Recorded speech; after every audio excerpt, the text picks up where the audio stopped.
We are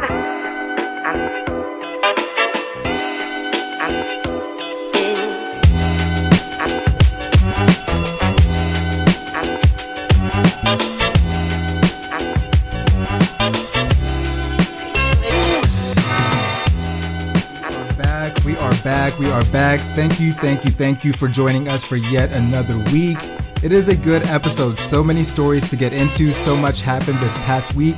Happy Easter if you celebrate Easter. I hope you had a great holiday. My Easter was pretty chill. If you guys are new to this show is all about bringing together different perspectives. My co-host Dante and I talk about music, pop culture, entertainment, politics, and we have a discussion that's great every single time. There's never a dull moment. It's always fun for me, and I know it's just as fun for Dante. So thank you guys so much for listening. Be sure to subscribe. Be sure to tell your Mima, Weewa, Yaya, Nana, whatever. Tell them all to subscribe and listen to the show. It's much appreciated. So we have an anonymous thing in the description of this episode, so if you guys want to send us questions, we have a segment devoted to answering your questions, so we will get into that in a second, but we have a method for you guys to interact with the show. On April 12th, on Monday in the evening, Dante and I will be going live on Instagram, so you guys can interact with us that way. We've been looking forward to this. We're going to answer your questions, and then Instagram has a feature that allows us to add a third party into the call, so y'all get to interact with us and ask us a direct question that way, so I'm looking forward to it. If it goes well, we'll do more of these. If there's 3 people in there, we'll never do it again. We'll never do it again. But we don't pray for that. We don't pray for that. But I'm happy to be here for yet another week. Dante, how are you? How was your Easter? What's going on with you? You know, Easter was good. Had a small family gathering. Everybody there was vaccinated, so got to enjoy some time outside with the family and just reminisce, talk about better times and everything, and times that we're looking forward to. So, it was good for the soul. It's a little rejuvenating. How are you doing this week?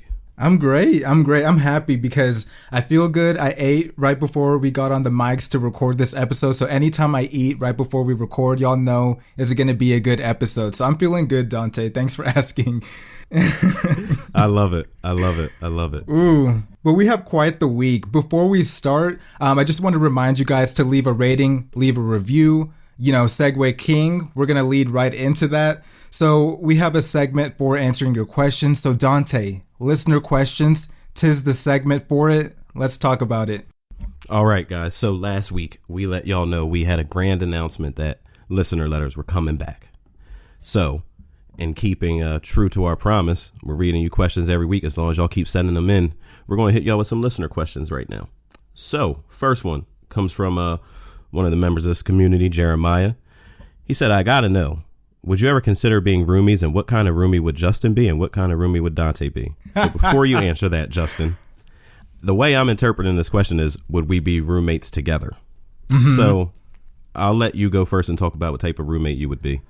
Well, the thing is, I'm a great roommate. So whenever I was moving into my apartment in college, I was excited. I was excited for not me. I was excited for my roommates because I was like, whoever lands me as a roommate is going to be so happy because I'm so entertaining. I'm fun to live with. I'm clean.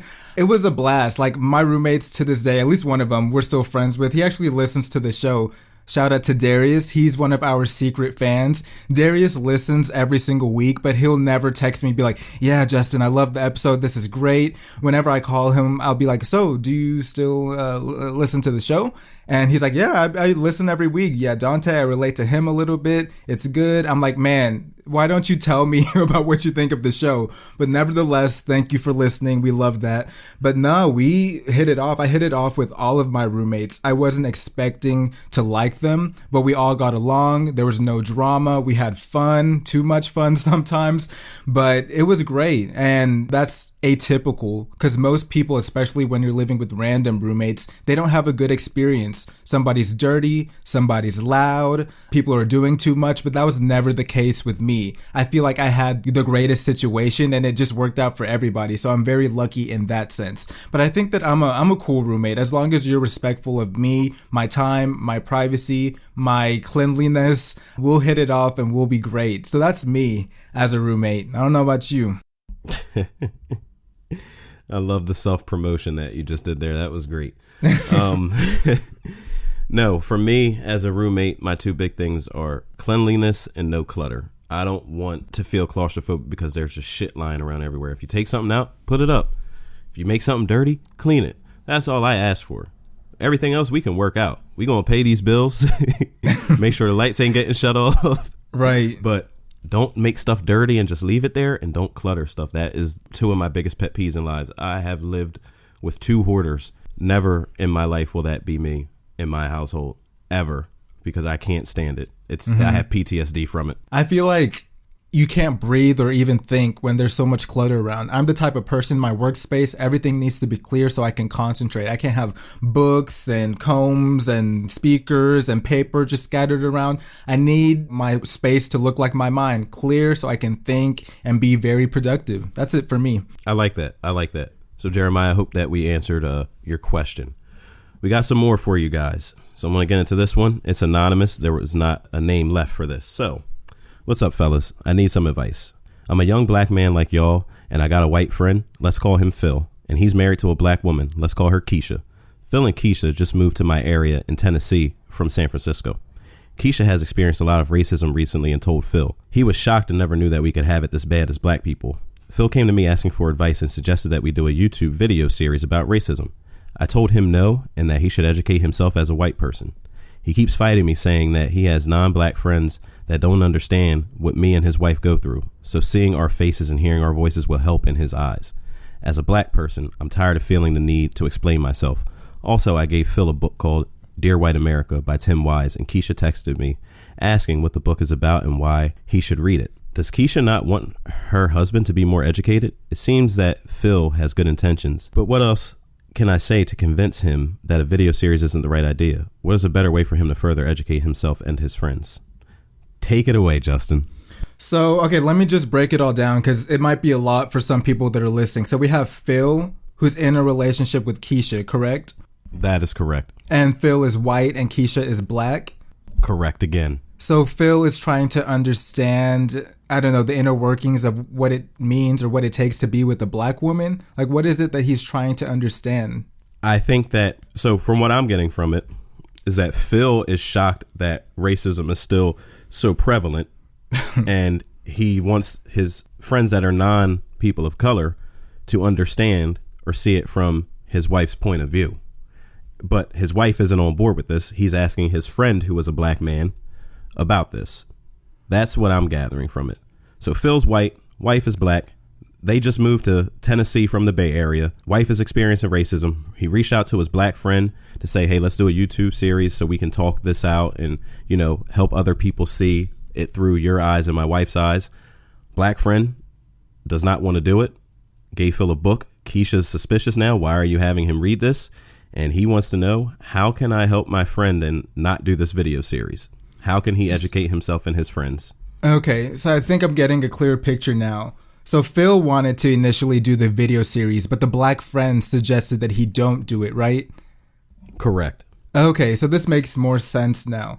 Well, the thing is, I feel like before these people ended up in a relationship, stuff like this should have been communicated and talked about before they ever decided to be together. This is the thing with interracial relationships that a lot of people don't understand. You need to have conversations like this before you ever decide to start a future with somebody. I find it very sad that there are some people that are in an interracial relationship and they haven't had the conversations about what it means to be black. I think that you have to have the conversation and it's going to be tough, but in my opinion, it's something that should have been had beforehand. Do I think that a video series is the best way? I don't think so. If they want to open their relationship up to other people and have people judge them and, you know, view their relationship anonymously and stuff, be my guest, I don't think that's necessarily the right way, especially when you don't have the wherewithal to understand race yourself. It's better to go about it with your black friend and get advice from him. There's nothing wrong with reading. I think that that's one of the best ways that people can understand things. When you read about a perspective that's different from you, or if people have been in your shoes and have been through it, they can give you really good advice that you can adapt into your own relationship. So I don't think there's anything wrong with reading. Where I think Keisha comes in, she might have felt it disrespectful maybe that you gave him that book. Maybe she feels embarrassed because she's with somebody that's clueless a little bit when it comes to race, and it's a reflection on her to be with somebody that can be so tone deaf when it comes to issues with race. At the same time, I understand that you cannot expect white people to understand a situation that they are not a part of. They're not black, so they can never understand what it means to be black. And that complicates things even further, because if you're going to have black children, if you already are clueless yourself, what are you going to be teaching to the children? The children are black. They might be going through bullying. If you've never experienced that, you don't have the wherewithal or the capability to give your own experiences about what they should do, how to react, and what it means to be black. So I think that's a challenge with interracial relationships on its own. I think you should read the book. Keisha might feel uncomfortable with it, but I have to question why she's uncomfortable. There's nothing wrong with gaining new understanding and a new perspective that you didn't have before. I think there's conversations that they need to have together, and I think that Keisha needs to be open and allow Phil to, find that understanding. It's great that he has a black friend to give him advice and to help him out, but at the same time, you need that person in your relationship to be as receptive as well. Yeah, you said a lot there. There's some things that I'm going to say about it. First of all, one of the points that you made that I agree with is I got to question the foundation that your relationship is built on. And I'm not saying anything disparaging about your friends here. There are certain conversations, regardless of your race in the relationship you're in, that you should probably have before you decide to get married. So I find it hard to believe that this white man, this black woman got married and they never had any talks about race or her experience growing up, or some of the bad situations that he's been put in, some of the uncomfortable things his family might have said about her when they first started dating, anything. Find it hard to believe that they haven't talked about that. And if they haven't, their problems and their issues, it's deeper than race. It's about communication. If you don't have communication, you don't have anything. That's something that they should look into first. In terms of how you can help, look, if it's your friend, I think you did enough by offering an alternative.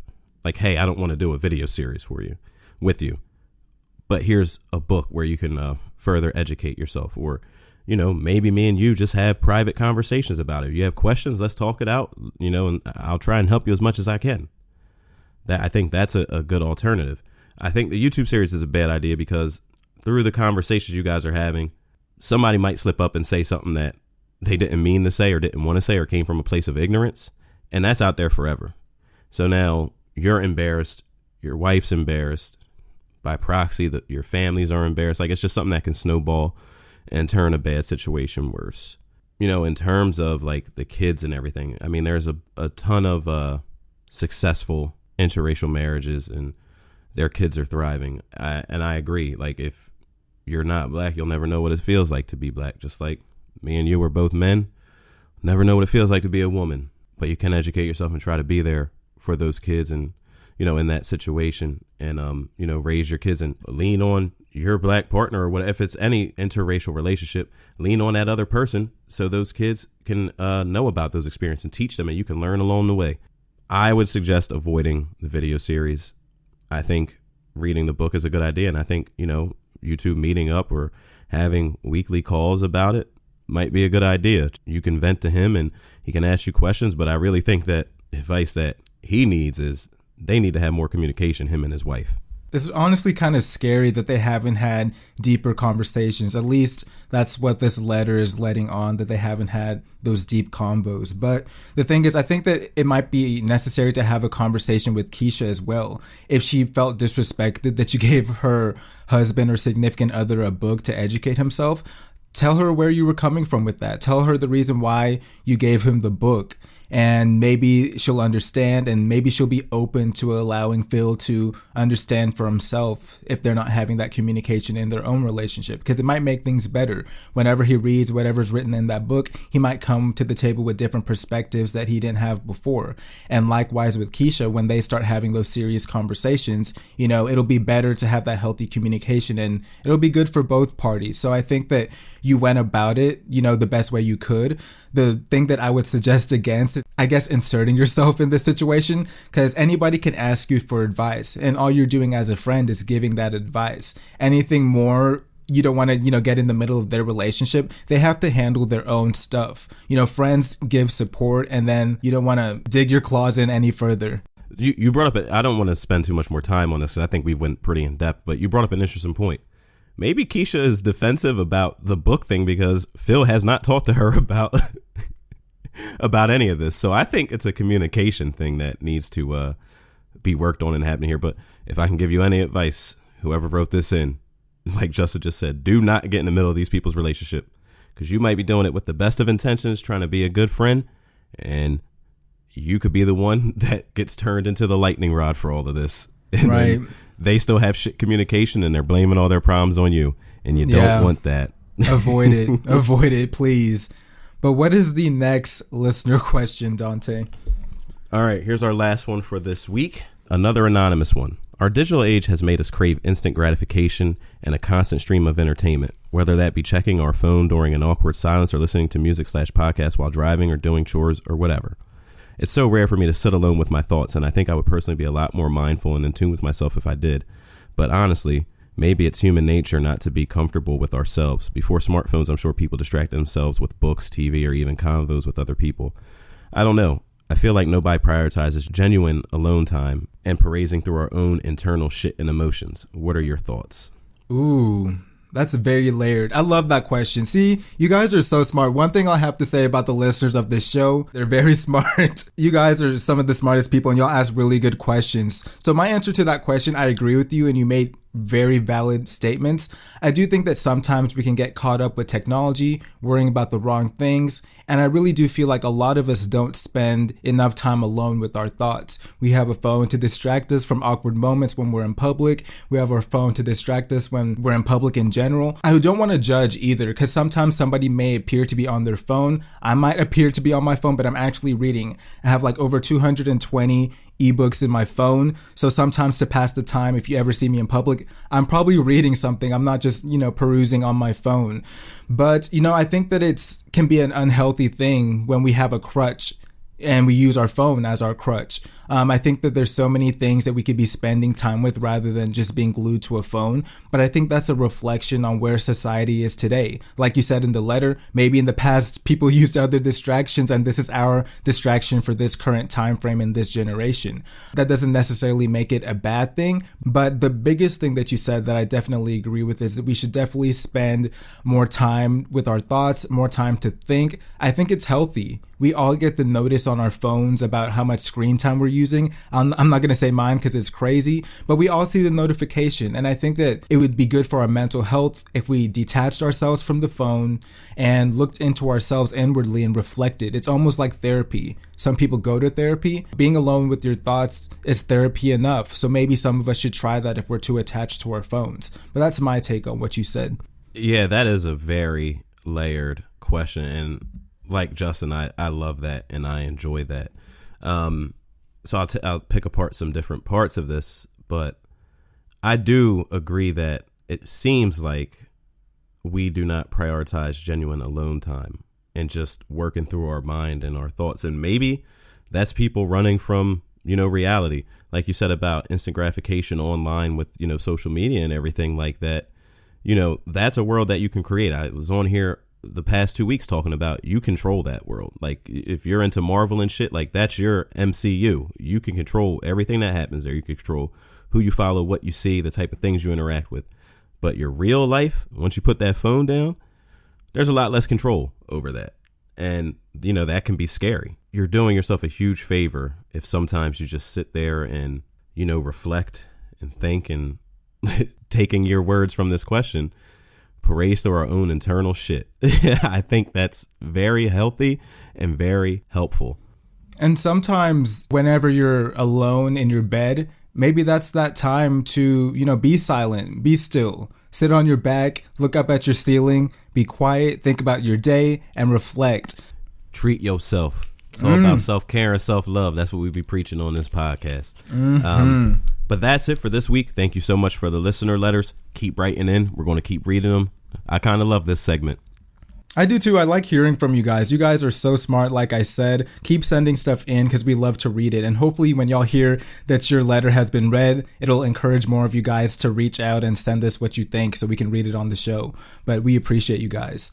But, with that being said, I feel like we got some stuff off our chest. Justin's gotta get off his chest. Dante has got to get off his chest. Justin and Dante gotta get it off their chest. All right. Thank you, Julia. So this week in Off My Chest, Dante, do you have something that you're desperately trying to get off your chest? It's not desperate, but it's something that I do want to get off my chest if you'll indulge me for a little bit here. Go for it. So I want to talk about the episode that we released last week. While me and Justin were debating the effectiveness and the merits and everything that goes along with diversity, inclusion, and affirmative action, I never once said that by nature or by proxy that people of color or people that aren't basically white men are less qualified. I was using that as an example. Honestly and obviously, I do not believe that you are inherently less qualified because you're not white or because you're not a man. That doesn't make any sense. I know I'm qualified, and I know you guys are too that are listening. So if anybody interpreted that the wrong way, I just wanted to make sure that you understood where I'm coming from and what I believe in, because character and integrity is very important to me, and I'll never, ever let a chance go by, if that's ever being questioned, not to defend and stand up for myself. So that's what I had to get off my chest. Okay, you heard it from him. My off my chest this week. So one of my friends that listens to the show, she's a nurse and she has a TikTok, and occasionally she'll send me random TikToks. So she sent me this one TikTok of this, I guess, registered pharmacist who makes it her duty to expose people that work in healthcare who are being negligent, who are going against what they swore to on their license when they became a professional. So she was sending me some TikToks, and she sent me this one where there was this, I believe he was a pharmacist that purposely spoiled 500 doses of a Moderna vaccine because he didn't believe in vaccines. So this woman showed us his name, showed us his picture, told us what he was in trouble for, in the hopes that he'll be held responsible and he'll be held accountable. So I think that this is a great thing that she's doing, because people need to be exposed, especially in healthcare where, there's so many things that go unnoticed, but due to social media, people are being exposed. If you do stupid stuff and social media hears about it, people are going to find a way to make sure that you're held accountable for it. So I agree with holding people that are doing wrong accountable. Now, my issue is her method. I think there's a way to go about doing things the right way. Do I think that she's doing it the right way by exposing people on TikTok? I don't. Because one, she's showing her face. She's kind of like gloating about how she exposed them and how they're going to get in trouble. You can do whatever you want, but how people decide to react to it is another thing. In this day and age, people are crazy. You don't know who's trying to find your address and then expose you for exposing somebody that they love and getting them fired. Especially if you have kids. I think that you're also endangering your kids and your family by exposing people. And who knows who's going to come after you now. I think that maybe the best way to go about exposing people is to expose them, but don't show your face. Don't incriminate yourself, because you don't want to get people that have nothing to do with it hurt or in trouble in some way. If you have a kid, they might be put in harm's way because you exposed somebody. They decided to get violent and take their anger out on you. There's a right way to go about doing things, and expose people all you want, but be smart, because there's other people that could be affected. And that's what I needed to get off my chest. I like that. I will say about those videos, she actually exposed somebody from the town over from me, and that video was hilarious. I can't add anything else to that, but I like your off my chest, and I agree with you, putting people that you care about in harm's way because somebody wants to retaliate against you for holding them accountable. It doesn't make sense, but that's the world that we live in, and that's what happens. So I agree with you there. Yep. But keep exposing people. Fight the good fight and make sure people are held accountable, but you have to also protect yourself too. But that's it. That's it for Off My Chest. So, Dante, Addison Rae. So Addison Rae, I've heard this name before. Apparently, she's one of the most popular people on TikTok. I guess she's one of these Gen Z trendsetters that does TikTok dances, and they're super popular. So recently, she went and made an appearance on Jimmy Fallon's late night show, and he had a segment where he had some cue cards, and on each cue card, it had the name of a popular TikTok dance. So as the cue cards changed, she would do a different dance. People thought it was great.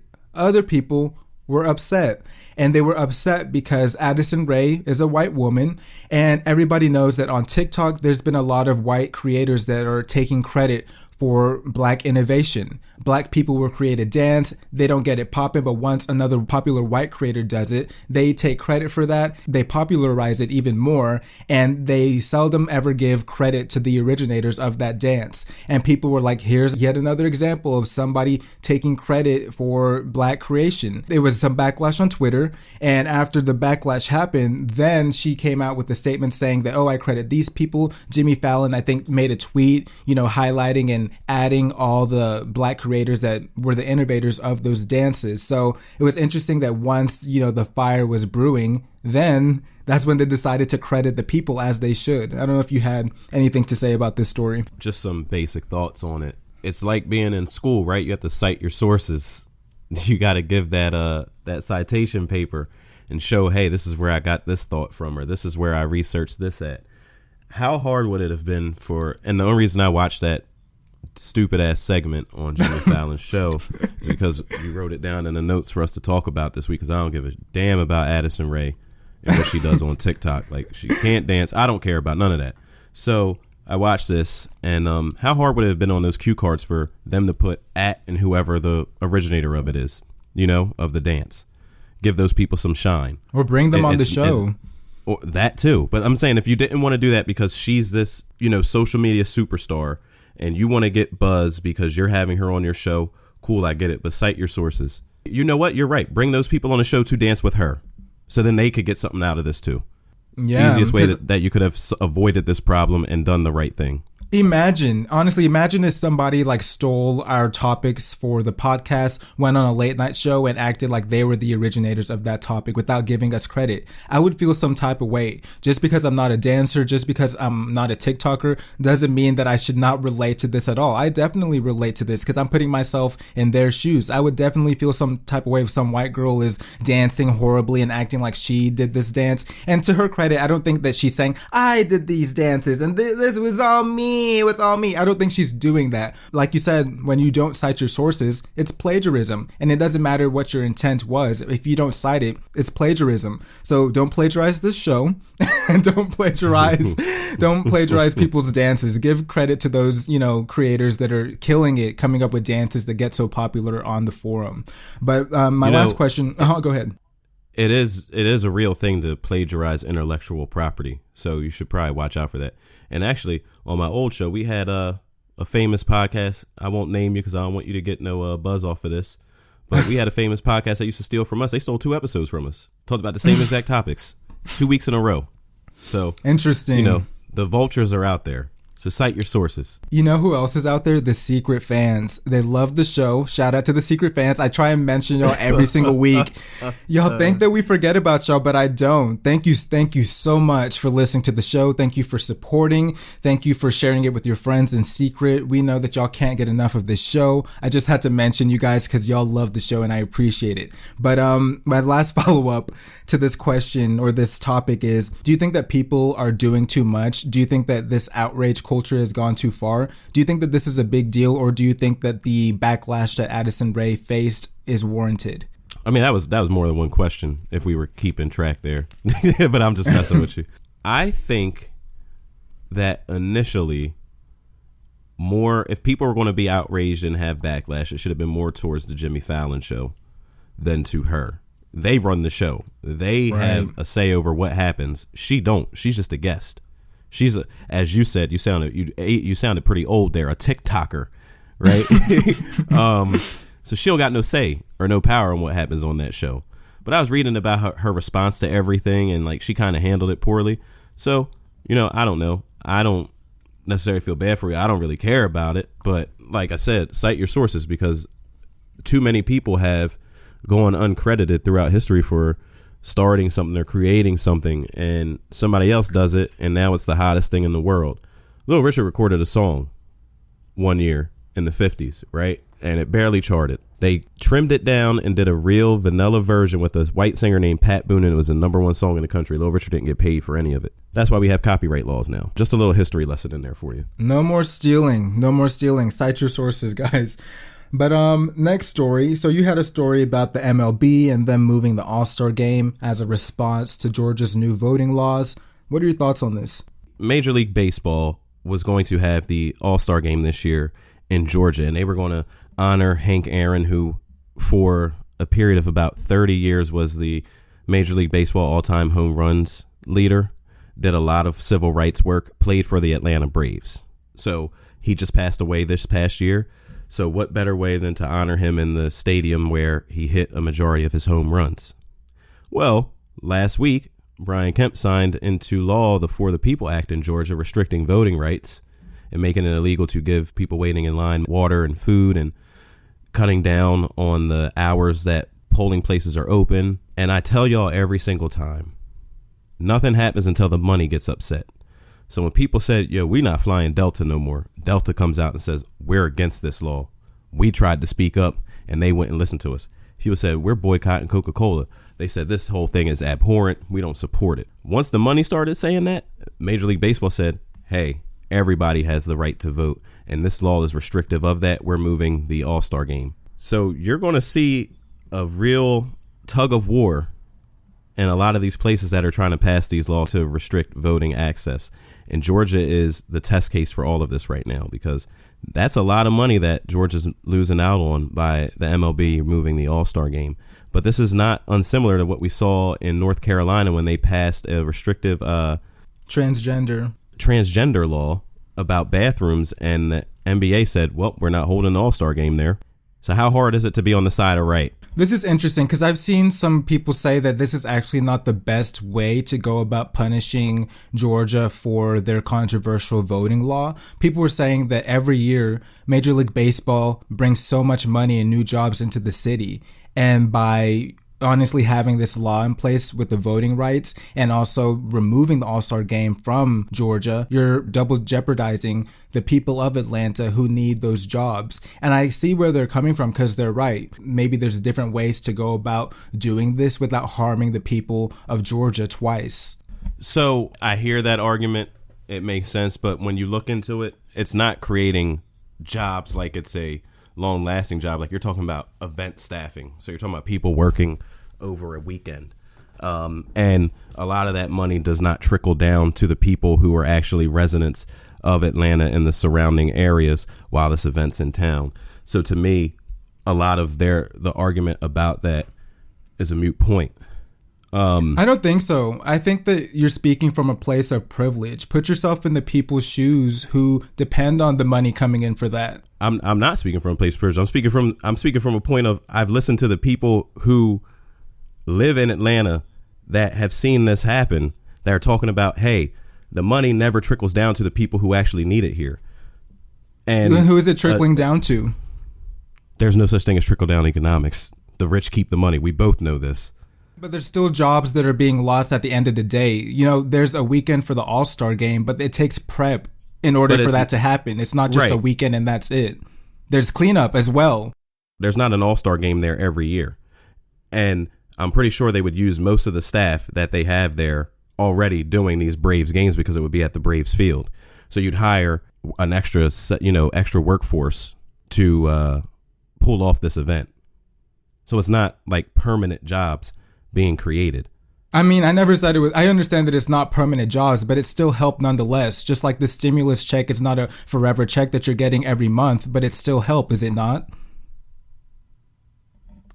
Sure it is, but I don't think that you're getting the point that I'm making about it. No, I'm getting your point loud and clear. The same way the stimulus check is not a forever thing. You get it once. These jobs, for some people, the money that they get from doing these small jobs for this short amount of time that the All-Star game is here, is still help for them. And it's still help that's needed. Just because it's not an every year thing doesn't mean that it's less helpful to receive the money that you're going to gain from working during All-Star weekend. So I've done a lot of research on this. I can't argue that. I agree with you. Help is help. But where I'm coming from is that the MLB taking a moral stand on this might be better in the long term for the people there. If this law gets reversed, if they take this law off the books because they're losing money, these big corporations like Delta, Coca-Cola, and this law gets reversed and you restore people's voting rights, that sounds like a win in my book. I mean, it worked out for the people in North Carolina, so hopefully the same thing can happen with the people of Georgia as well. Hopefully they feel the pressure and nobody ends up being harmed. The people that work the All-Star game don't get harmed, and the people of Georgia don't get harmed with discriminatory voting laws. So hopefully it can become a win-win. But for now, I feel for the people who are feeling the effects of the All-Star game being moved. But I also see the intent of Major League Baseball, and I actually applaud them for taking a stand.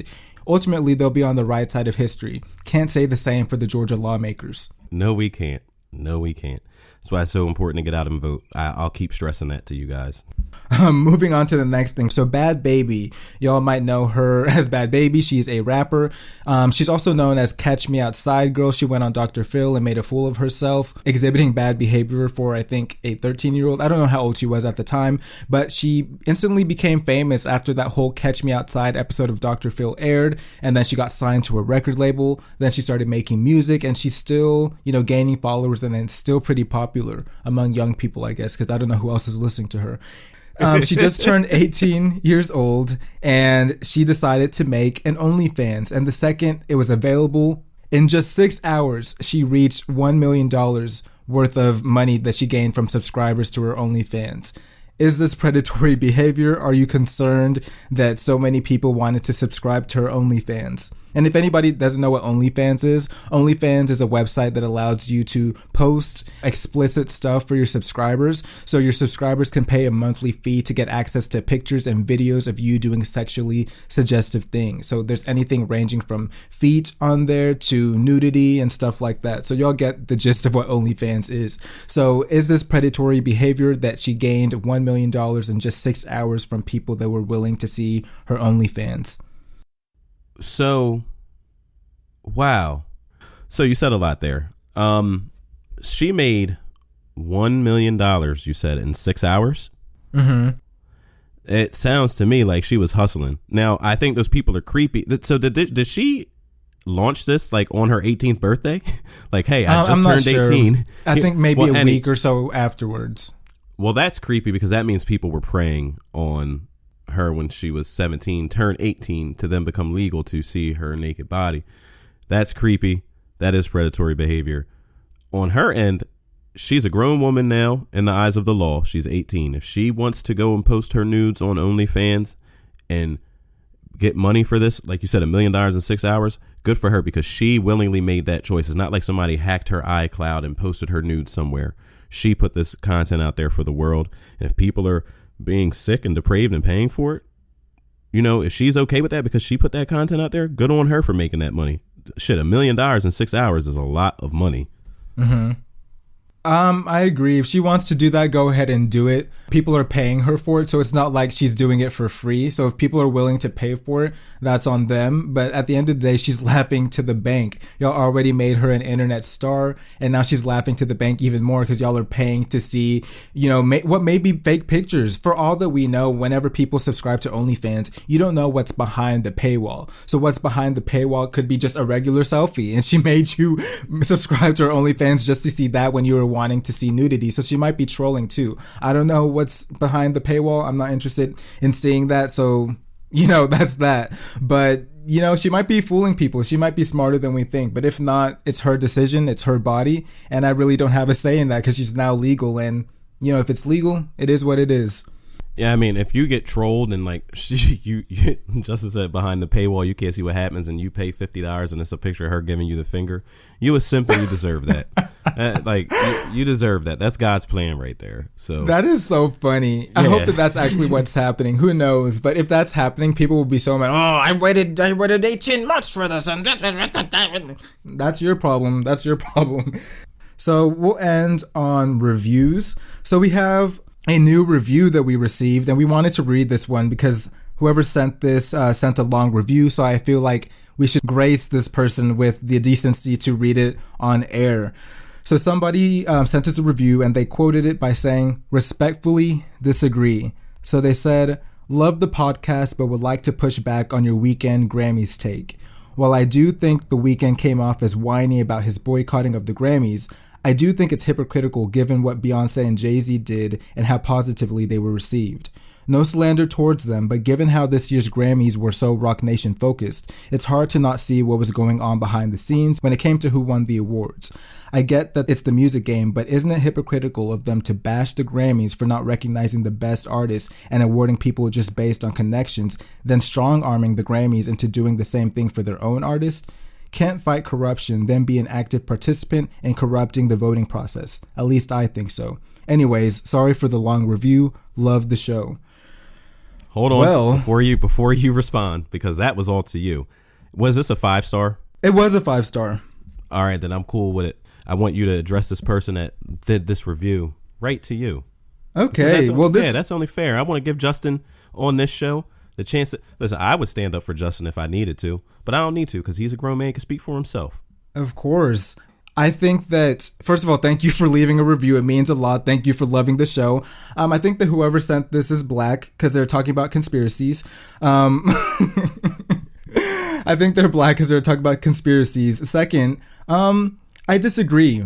If you think Beyonce and Jay-Z strong-armed the Grammys into allowing Megan Thee Stallion to win all the awards that she won, why can't they strong-arm the Grammys to win awards in the big categories for themselves?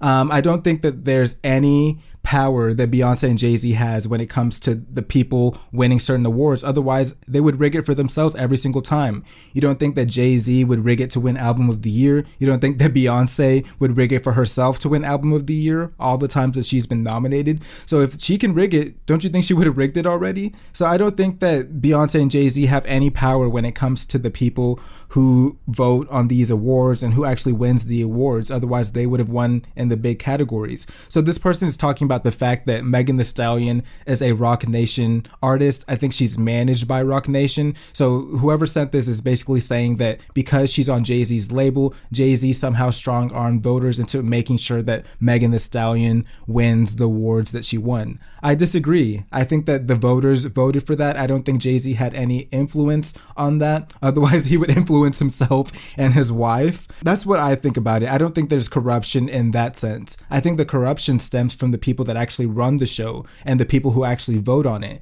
because we know there's secret committees on the Grammys who see the nominations that people voted for, and then they take a couple people out, move a couple people up, and then corrupt the voting process in that way. That's why when you saw the Grammy nominations list this year, you didn't see The Weeknd on there for Blinding Lights. You didn't see The Weeknd on there for After Hours because somebody he pissed off in the committee decided, hey, F this guy, we're going to put our people on there and we're going to snatch down all his nominations because he decided to perform at the halftime show. So that's a clear example of the corruption of the Grammys. Do I think Beyonce and Jay-Z, participated in any corruption? Absolutely not, because they would have done so for themselves. Just to piggyback on what you said there, and I like the way that you approached your response. Yeah, if Jay-Z had power there, if they gave a fuck about what Jay-Z thought, then he would have won a lot more awards. And his wife would have won a lot more awards. So I don't think they really have that much sway or power or say there. Just my observation from it. Yeah, but thank you for your thoughts on that. Thank you for pushing back on what I said. I love when y'all push back and call me out and, give me something to think about. It's definitely something to think about. But no, I personally don't think that there's any corruption that Beyonce and Jay-Z participate in. Otherwise, more people would win Grammys, honestly. That's why I don't believe in this whole thing of industry plant and, their label is doing this and manipulating that. The people are the ones who are streaming the music. We saw Lil Nas X go #1 this week, and people are like, he's an industry plant and all this. Y'all were the ones running up the streams on his video. YouTube counts towards the Billboard charts. So the more people watching a video and the more people streaming a song, it'll impact the charts in that way. And it's no surprise that Lil Nas X went #1 for that single that he released. So I personally don't believe in payola and all these people rigging it so their artists can go #1. Otherwise, the people that don't have #1s would just rig it so they can get that achievement. Because not everybody has a #1. Agreed. Justin, anything else you want to say get off your chest before we get out of here? Nothing to get off my chest. I'll just say I appreciate you guys. Send in more reviews and send in more questions. And yeah, more content coming. We have, a couple surprises in store for you guys. So keep a lookout for that. Watch the live on, I think it's next Monday at this point, right? We are going live April 12th after we record. So we will, closer to that date, we'll give y'all daily reminders of the time that we're going live. So y'all can come and join in the fun, ask us some questions, really get to interact with us a little bit, get to know us a little bit more. If it's popping, we might party all night. If there's 2 or 3 people in there, we appreciate your love and your support, but we ain't never doing it again. Yo, join so we can do it more often and interact with you guys. It'll be fun. I'm looking forward to it. So whether or not there's 1 person, 2 people, 30 people, either way, I'll have fun and make the most out of the situation. So hope to see you guys there. But that's it for me, Dante. Take us out. All right. We are Polar Opposites. Thank you for listening. What you can do for us is download, rate, subscribe, listen to our episodes, tell your friends to tell their friends about it, leave an anonymous question, join us on our live next Monday, April 12th. For Justin, I'm Dante, we're Polar Opposites. Thank you for listening. We'll catch you on the next one. Peace. Bye, guys.